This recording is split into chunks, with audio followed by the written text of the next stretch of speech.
રાજકોટની વેજા ગ્રામ પંચાયતનું પરિણામ જાહેર થઈ ચૂક્યું છે। સરપંચ પદે યોગેન્દ્રસિંહ જાડેજાની જીત થઈ છે। વેજા ગામમાં બે પિતરાઈ ભાઈઓ વચ્ચે જંગ હતો। લકીરાજસિંહ છેલ્લા 25 વર્ષથી સરપંચ હતા, પરંતુ હવે તેમને હરાવીને મોટો ભાઈ જે છે તે સરપંચ પદે બેઠા છે। તાલુકા ગ્રામ પંચાયતની ચૂંટણીનું પરિણામ જે આજે એક પછી એક આવી રહ્યું છે, ત્યારે વેજા ગામમાં જીત થઈ છે। યોગેન્દ્રસિંહ જાડેજા મતગણતરી હાલ સવારથી જ થઈ ગઈ હતી શરૂ। 725 નથી 632 મત મેળવી વિજય બન્યા છે યોગેન્દ્રસિંહ જાડેજા। યોગેન્દ્રસિંહની સામે તેના જ પિતરાઈ ભાઈ લકીરાજસિંહ ચૂંટણી લડ્યા હતા અને લકીરાજસિંહ 25 વર્ષથી ગામમાં સરપંચ પદે હતા, પરંતુ હવે તેમના ભાઈએ તેમને હરાવીને સરપંચ બન્યા છે।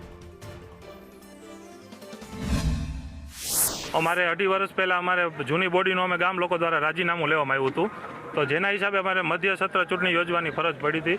તો મારા સામેના હરીફ ઉમેદવારે બારોબારથી ફોર્મ લઈને ભરી દીધું હતું, એટલે ગામ લોકો દ્વારા મિટિંગમાં બી નહોતા આવ્યા, એટલે ગામ લોકો દ્વારા મને ઉમેદવારી કરવા માટે જણાવવામાં આવ્યું હતું। એના હિસાબે મેં ઉમેદવારી કરી છે અને હાલ મારું વિજેતા હું જાહેર થયો છું। શું કહેશો, ગામની અંદર શું કામો બાકી છે, શું કરશો? જે અમારે જે જૂના સ્થાનિક પ્રશ્નો છે એના હિસાબે જ મારે ઉમેદવારી નોંધાવવી પડી છે લોકોના હક અને અધિકાર માટે।